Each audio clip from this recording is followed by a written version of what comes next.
Good morning everyone. Today we're going to look at some letter sounds. We're going to do this one.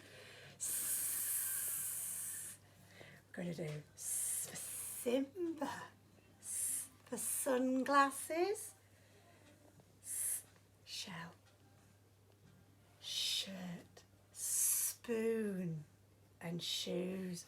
I've tried to find some things beginning with S that I've got in my house. I managed to find sunglasses and scissors and a snake. I would like you to try and find some things today beginning with S.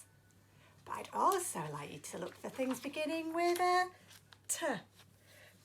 T for torch, T for tiger and tigger, T for teacup, T for teeth, T for toothbrush.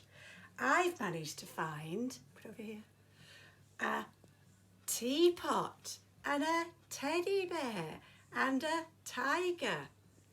Let's see if you can go and find some things beginning with a S and a T in your house. See you later.